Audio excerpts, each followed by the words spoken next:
Hello बच्चों, तो कैसे हैं आप सब? आई होप आप सब बहुत बढ़िया होंगे और बहुत बढ़िया तरीके से अब स्ट्रैटेजी बना चुके होंगे कि किस तरीके से पढ़ाई स्टार्ट करनी है, कहां से जर्नी बिगिन करनी है और आपका ओलंपियाड का गोल जो है अब आपके माइंड में क्लियर है। तो बच्चों, जब भी हम किसी बड़े एग्जाम के लिए तैयारी कर रहे हैं, बड़े एग्जाम से मेरा मतलब है जूनियर साइंस ओलंपियाड हो सकता है, सीनियर ओलंपियाड में फिजिक्स ओलंपियाड, केमिस्ट्री ओलंपियाड, कोई भी ओलंपियाड का एग्जाम, या फिर अगर आपका टारगेट नीट या जेई है, तो ऐसे बड़े एग्जाम्स के लिए जब हम पढ़ाई करते हैं तो बहुत सारा सिलेबस हमें बहुत कम टाइम में कवर करना पड़ता है और जिसको हम बढ़िया तरीके से कवर कर भी रहे होते हैं, बट हम अटक जाते हैं जब हम आते हैं रिवीजन के ऊपर। हम रिवीजन की स्ट्रैटेजी को बहुत प्रॉपर्ली फ्रेम नहीं कर पाते, जिसकी वजह से इतने महीनों से हमने जो बढ़िया पढ़ाई कर रखी होती है वो रिवीजन पर आकर क्या हो जाती है, स्ट्रगल करने लग जाती है, अटक जाती है। तो आज के वीडियो में मैं आपको बहुत डिटेल में समझाऊंगी कि रिवीजन स्ट्रैटेजी आपको किस तरीके से बनानी है, आप किस तरीके से रिवीजन करें ताकि आपके आने वाले 6 महीने जो है बच्चों वो बहुत बढ़िया तरीके से निकले और आप अपनी डेस्टिनेशन तक बहुत स्मूथली पहुंचे। आपकी जो पूरी जर्नी हो वो एक जॉय राइड हो जिसमें आपको कहीं कोई प्रॉब्लम ना आए। तो बच्चों, आप मेरी बात से रिलेट जरूर करोगे कि आप जब भी पढ़ना स्टार्ट करते हो कि चलो आपका स्कूल एग्जाम ही है या आपका कोई टेस्ट है या आपने डेफिनेटली बहुत सारे साइंस के जो नेशनल ओलंपियाड्स होते हैं वो दिए होंगे, तो जब आप पढ़ाई करते हो तो पढ़ाई बढ़िया तरीके से होती है, बट जब टाइम आता है सब कुछ रिवाइज करने का तो आपकी हालत भी कुछ इस बच्चे जैसी हो जाती होगी। टाइम निकलता चला जा रहा है, टाइम कंस्ट्रेन है, बुक्स इतनी सारी हैं, चीजें हमें याद नहीं है, जो चीजें हमें टिप्स पर याद थी, जो फॉर्मूलाज हमें बिल्कुल फिंगर टिप्स पे याद थे, जिन न्यूमेरिकल्स को हम 2 मिनट में सॉल्व कर लेते हैं, वो सब अब हम भूल चुके हैं। तो आपकी हालत ऐसी ना हो, इसीलिए time to time properly revision करना बहुत बहुत जरूरी है। इसीलिए ये रिवीजन स्ट्रैटेजी का वीडियो मैं स्टार्टिंग में ही लेकर आ रही हूं कि आप जैसे अपनी पढ़ाई को स्टार्ट करेंगे, आप अपनी जर्नी को स्टार्ट करेंगे, तो आप साथ के साथ रिवीजन को भी करते रहें और उस रिवीजन की भी एक प्रॉपर स्ट्रैटेजी बनाकर रखें। आप क्या बोलते हो अपनी लैंग्वेज में, निंजा टेक्निक। तो आज उसी रिवीजन की निंजा टेक्निक में आपको बताऊंगी बच्चों, ताकि आपको अपनी पढ़ाई की जर्नी में कोई डिफिकल्टी ना हो। अब रिवीजन आप जब भी करते हो या आज तक आपने जब भी रिवीजन किया होगा बच्चों, तो आप ना 2 वर्ड्स में कंफ्यूज होते हो। एक होता है रीरीड, एक होता है रिवीजन। दोनों में कॉमन क्या है? ये RE वर्ड कॉमन है ना, री रीड, री रिविजन, है ना, दोनों RE से स्टार्ट हो रहे हैं। तो जनरली मैक्सिमम बच्चे जब भी रिवीजन करते हैं तो अपनी बुक्स उठा लेते हैं, स्टार्टिंग से एक एक लाइन को पढ़ना स्टार्ट करते हैं और उसको वो रिवीजन मानते हैं। एक्चुअली आप जो कर रहे हो बच्चों वो री रीड है, आप दोबारा से रीडिंग कर रहे हो, जबकि हमें क्या करना है, हमें रिवीजन करना है। दैट मीन्स चीजों को दोबारा देखना है, बार बार एक एक लाइन नहीं पढ़नी है। सो नंबर 1 मिस्टेक जो आप रिवीजन के टाइम पर कर रहे हो, आप रिवाइज नहीं कर रहे हो, आप री रीड कर रहे हो, आप उतना ही टाइम इन्वेस्ट कर रहे हो जितना आपने पहली बार पढ़ाई करने पर लगाया था, which is a complete wrong strategy. आपको रिवीजन करना है। रिवीजन करने के लिए आपको क्या क्या स्टेप्स फॉलो करने हैं अब वो अपन डिस्कस करते हैं, ताकि आप इस बच्चे के जैसे हंसते मुस्कुराते हुए आराम से पढ़ाई करते चले जाओ। सो नंबर 1 स्टेप जो आपको रिवीजन में फॉलो करना है बच्चों, that is you have to read your short notes. आपको शॉर्ट नोट्स बनाने हैं। अगर आप मेरे वीडियोस को फॉलो कर रहे हो तो मैंने आपको ये चीज क्लियरली बताई थी कि जब भी आप किसी एग्जाम के लिए प्रिपेयर कर रहे हो, आप किसी कोचिंग इंस्टीट्यूट से जुड़े हुए हो, वेदर ऑनलाइन और ऑफलाइन, तो आपको उसी समय शॉर्ट नोट्स बनाने हैं और यही शॉर्ट नोट्स आपको रिवीजन में मदद करेंगे, ताकि आपको बार बार अपनी कोर्स बुक्स को रीड ना करना पड़े। शॉर्ट नोट्स बनाना बहुत इंपॉर्टेंट है। जैसे फिजिक्स अगर आप पढ़ रहे हो तो आप एक जगह सारे फॉर्मूलाज लिख सकते हो, एक जगह सारी इंपॉर्टेंट चीजें लिख सकते हो। बायोलॉजी अगर आप पढ़ रहे हो तो जितनी भी इंपॉर्टेंट चीजें हैं, जैसे गोल्जी कॉम्प्लेक्स के बारे में आपने पढ़ा या आपने एंडोप्लाज्मिक रेटिकुलम के बारे में पढ़ा, तो वहीं पर जल्दी जल्दी उनके आप शॉर्ट में फंक्शंस लिख लो, कुछ कीवर्ड्स लिख लो जिनको आप रिवीजन के टाइम पर पढ़ो और फिर क्वेश्चन अटेम्प्टिंग पर आ जाओ। तो सबसे इंपॉर्टेंट रिवीजन में है you have to read short notes, और ये शॉर्ट नोट्स आपने कहां बनाए हैं, आपने जब पढ़ाई करी है पहली बार उसी के साथ आपने इन शॉर्ट नोट्स को प्रिपेयर कर लिया है।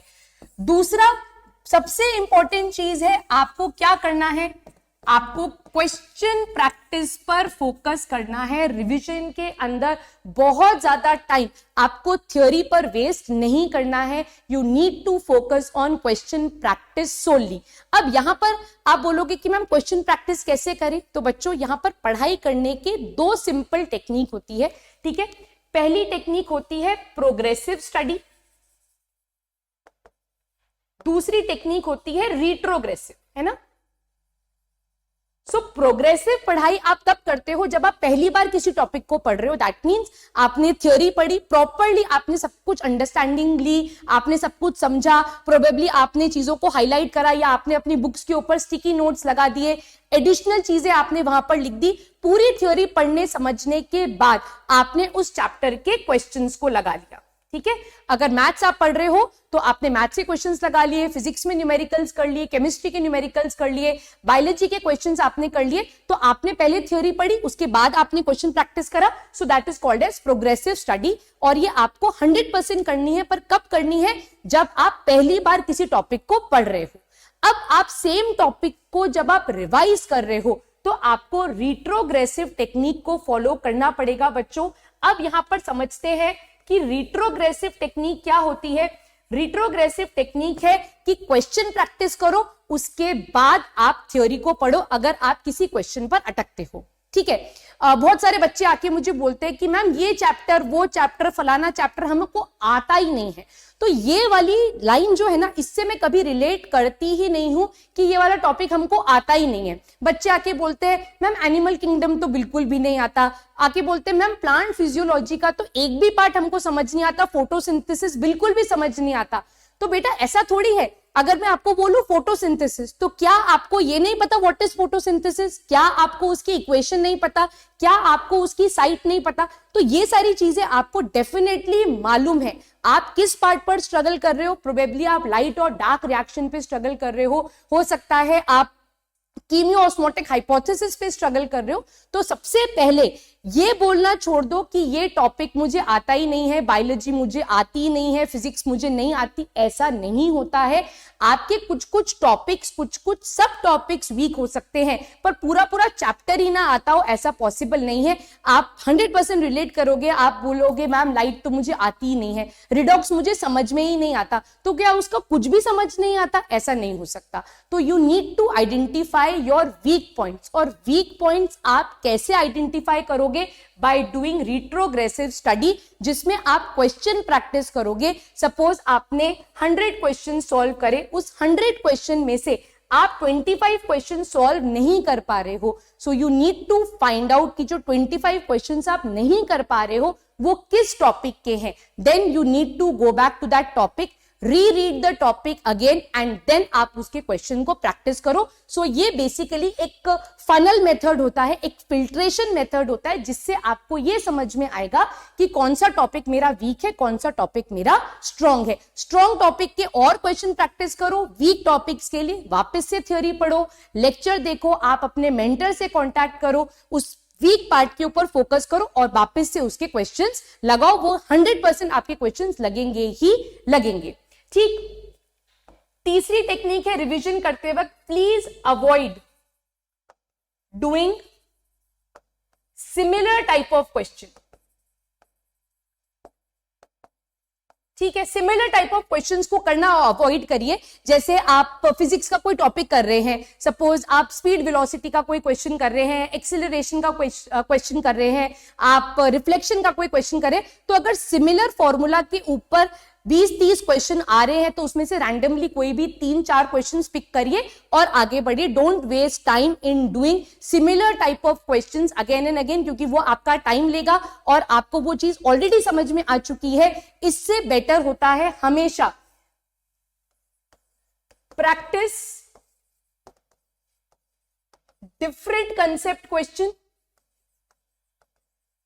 और इससे भी अच्छा होता है मिक्स कंसेप्ट के क्वेश्चंस को पिक करिए, ठीक है, मिक्स कंसेप्ट के क्वेश्चन करिए, डिफरेंट कंसेप्ट के क्वेश्चन करिए। इससे आपका जो चैप्टर कवरेज है, उसका जो पेरीमीटर है वो इंक्रीज होगा, आपका कॉन्फिडेंस लेवल बढ़ेगा और आप बहुत जल्दी समय में पूरे चैप्टर को क्या कर पाएंगे, कंप्लीटली कवर कर पाएंगे। जिसके आप जैसे आपने रिवीजन करना स्टार्ट किया और आपने टारगेट बनाया कि आज मैं 5 चैप्टर्स रिवाइज करूंगा, बट आप एक ही टाइप के क्वेश्चन में अटकते चले जा रहे हो, एक ही फॉर्मूला के 20-30 क्वेश्चन कर रहे हो, तो आपका जो टाइम है वो सिमिलर टाइप ऑफ प्रॉब्लम्स में चला जाएगा, जो चीज आपको आती है। तो उसके चक्कर में जो इंपॉर्टेंट क्वेश्चंस है, मिक्स कंसेप्ट के क्वेश्चंस हैं, डिफरेंट कंसेप्ट के क्वेश्चंस हैं, वो आपसे स्किप हो सकते हैं। तो प्लीज आप जब भी रिवीजन करने बैठे तो आप टिक कर लीजिए कि हाँ ये तो सिमिलर फॉर्मूला वाले क्वेश्चंस हैं, इन 10 में से मैं 4 ही करूंगा, नेक्स्ट कंसेप्ट पे आऊंगा, नेक्स्ट कंसेप्ट पे आऊंगा। कोशिश करिए कि डिफरेंट टाइप के क्वेश्चंस करें, जिससे आपका कंप्लीट चैप्टर कवरेज हो जाए।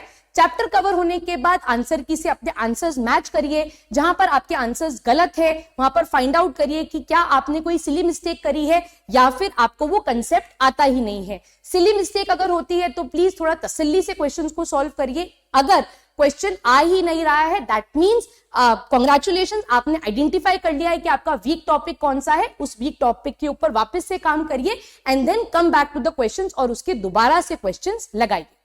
रिवीजन करते टाइम 2 इंपॉर्टेंट बातों का आपको खासकर ध्यान रखना है। आपको, क्योंकि स्टेज 1 एनएससी जेएस में कैलकुलेटर अलाउड नहीं है, तो आपको पढ़ाई करते वक्त भी कैलकुलेटर यूज नहीं करना है, जस्ट टू सेव टाइम, कि मेरा टाइम बच जाएगा, मैं कैलकुलेटर से कर लेता हूं, मुझे क्वेश्चन समझ में आ गया है। बिग नो, चाहे आप 2 ही सवाल करिए, but please without using calculator करिए, क्योंकि आपको एक्चुअल एग्जाम में कैलकुलेटर यूज अलाउड नहीं है। क्योंकि हम एनएससी जेएस के बारे में बात कर रहे हैं, तो एनएससी जेएस में कैलकुलेटर्स अलाउड नहीं होते हैं। जिस एग्जाम में कैलकुलेटर अलाउड है आप बिल्कुल कैलकुलेटर यूज करिए, बट एनएससी जेएस में कैलकुलेटर अलाउड नहीं है, तो हम घर पर जब रिवीजन करेंगे तो हम तब कैलकुलेटर्स यूज नहीं करेंगे, पहली बात। दूसरी बात, ट्राई करिए कि 2 घंटा लगातार बैठ के किसी एक सब्जेक्ट को सॉल्व करें। ट्राई टू सिम्युलेट एग्जाम की कंडीशंस घर पर। जब हम एग्जाम देने जाते हैं 2 घंटा, 2.5 घंटा, 3 घंटा, जो भी हमारा एग्जाम का ड्यूरेशन होता है, उस 3 घंटे पे ना हमको प्यास लगती है, ना हमको भूख लगती है, ना हम किसी चीज से डिस्ट्रैक्ट होते हैं। बट जब हम घर पर प्रैक्टिस कर रहे होते हैं तो हम वैसी ही चीजों को सिमुलेट नहीं करते हैं, इसीलिए हम डिस्ट्रैक्टेड रहते हैं। तो वो आपको नहीं करना है, आपको एग्जैक्टली एग्जाम जैसी कंडीशंस घर पर रखनी है। 3 घंटे का अलार्म लगाना है, 2 घंटे का अलार्म लगाना है, और उस 2 घंटे से पहले आपको आपकी टेबल चेयर नहीं छोड़नी है। इसमें बिल्कुल जैसे एक स्पोर्ट्स पर्सन होता है ना, अगर आपने दंगल मूवी देखी है, तो जब वो इंटरनेशनल के लिए जा रहे होते हैं तो जो उसके फादर होते हैं वो छत के ऊपर ही एक ऐसा स्प्रेड बिछाते हैं जैसा कि उनको इंटरनेशनल एरिना में मिलता। तो वैसी ही कंडीशंस उन्होंने अपने घर पे सिमुलेट करी, राइट। आप इमेजिन कर सकते हो कि कोई क्रिकेटर घर पर प्रैक्टिस कर रहा हो तो वो टेनिस बॉल से प्रैक्टिस कर ले और बोले कि हाँ मैं मेन में कॉक बॉल से खेल लूंगा, ऐसा पॉसिबल नहीं होता। तो अगर आपको मेन एग्जामिनेशन डे पर अच्छा परफॉर्मेंस चाहिए तो आपको वैसे ही कंडीशंस में घर पर बैठकर पढ़ाई करनी पड़ेगी। ये बहुत इंपॉर्टेंट चीज है बच्चों। तो ये सारी चीजें आपको 100% फॉलो करनी ही करनी है। फिर एक बहुत बड़ा सवाल आता है, मैम रिवाइज कब करना है ना। तो ये कोई दवाई नहीं है कि हर 3 दिन बाद रिपीट करनी है, या हर 2 घंटे बाद रिपीट करनी है, या हर 4 घंटे बाद रिपीट करनी है। ये कंप्लीटली आपके ऊपर है। आप वीकली रिवाइज कर सकते हैं, आप ट्वाइस वीकली रिवाइज कर सकते हैं, आप 15 डेज में रिवाइज कर सकते हैं, बट उससे ज्यादा आप इसको स्ट्रेच मत करिएगा, है ना। मैं हमेशा बोलती हूँ बच्चों को कि वीकली रिवाइज करो, फिर उसके बाद मंथ एंड पर रिवाइज करो, फिर उसके बाद फिर वीकली रिवाइज करो। ऐसे करके सारी चीजों को आप रिवाइज करते रखो। ऐसा मत करो कि आज जो चीज पढ़ी है उसको आप सीधे अक्टूबर में देखो, बस ये आप नहीं कर सकते। बाकी रिवीजन कंप्लीटली आपके ऊपर है। कुछ बच्चे ऐसे होते हैं जो रोज रिवाइज करते हैं, कुछ बच्चे ऐसे होते हैं जो ऑल्टरनेट डे रिवाइज करते हैं। तो ये कंप्लीटली आपकी चॉइस है। मेरे एंड से सजेशन बस इतना है कि आपको 100% रिवीजन करना ही करना है। अब यहां पर एक बहुत इंपॉर्टेंट चीज आती है रिवीजन के अंदर ही, दैट इज टेस्ट एनालिसिस। एक बहुत बड़ा पॉइंट है, यहां पर मैंने प्रीवियस वीडियोस में भी डिस्कस किया है। Never skip test. टेस्ट को कभी स्किप करना ही नहीं है, चाहे जैसी भी तैयारी है, चाहे आपका मोटिवेशन कितना भी है, आपको टेस्ट देना ही देना है। टेस्ट को कभी स्किप नहीं करना।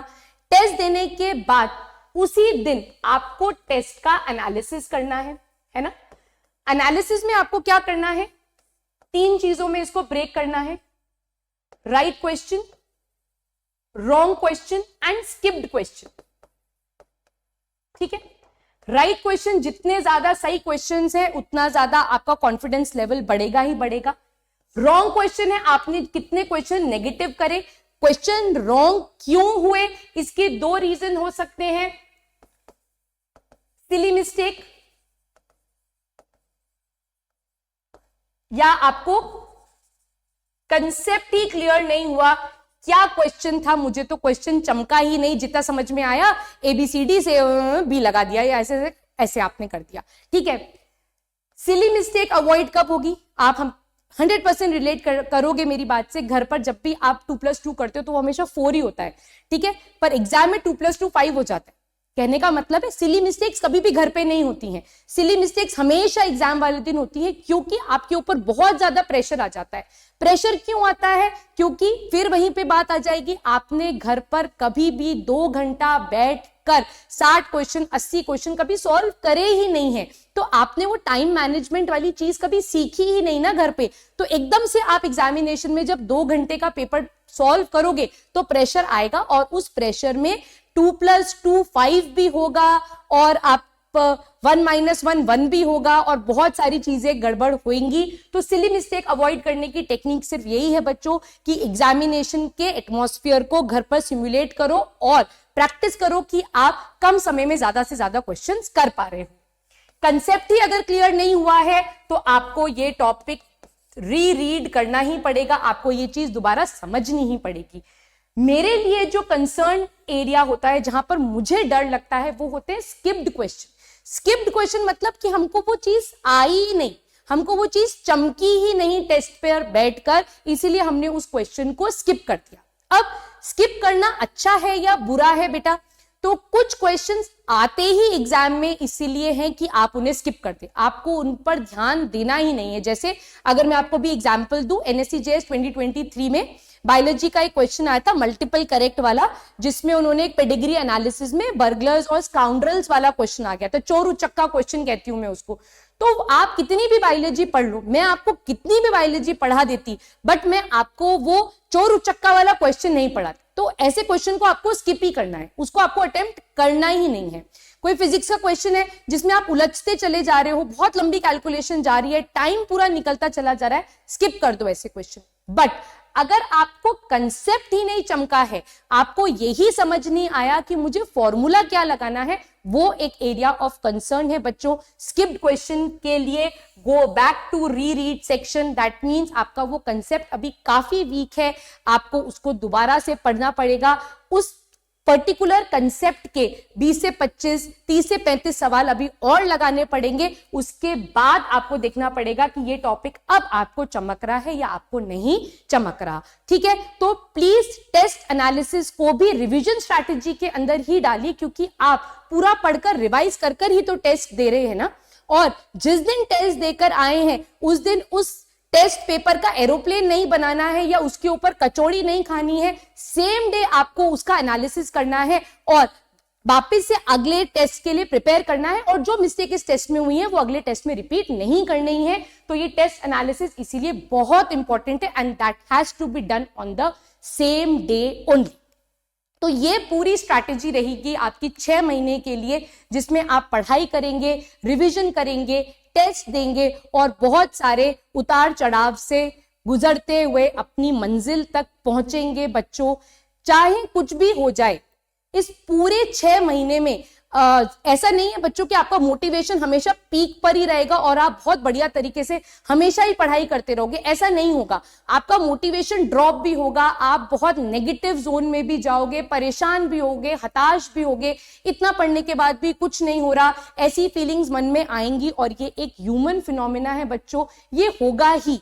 बट इन सब चीजों से बाहर निकलने के लिए सिर्फ एक मूल मंत्र मैं आपको दूंगी, सिर्फ एक चीज मैं आपको बताऊंगी कि आपको बस डिसिप्लिन्ड रहना है, ठीक है। डिसिप्लिन से अगर आप चीजें करते चले जाओगे, चाहे चीज अच्छी हो रही हो चाहे चीज बुरी हो रही हो, बट अगर आप डिसिप्लिन से पढ़ाई करोगे, आज का टारगेट ये था, आज ये पढ़ूंगा, आज ये रिवाइज करूंगा, टेस्ट दूंगा, डिसिप्लिन से अगर आप चलते चले जाओगे बच्चों, तो in case of low motivation also आप अपने टारगेट तक पहुंचोगे ही पहुंचोगे, ठीक है। आप सब जानते हो एक बहुत फेमस क्रिकेटर है जिनका बिल्कुल करियर का लो आया था, फ्रॉम नंबर 1 क्रिकेटर जिनको गॉड ऑफ क्रिकेट भी बोला जाता है, वो अपने करियर के पीक से एकदम ऐसे लेवल पर आ गए थे जहां पर मीडिया भी लिखने लग गया था कि अब इनका करियर खत्म है, ही इज ओवर नाउ।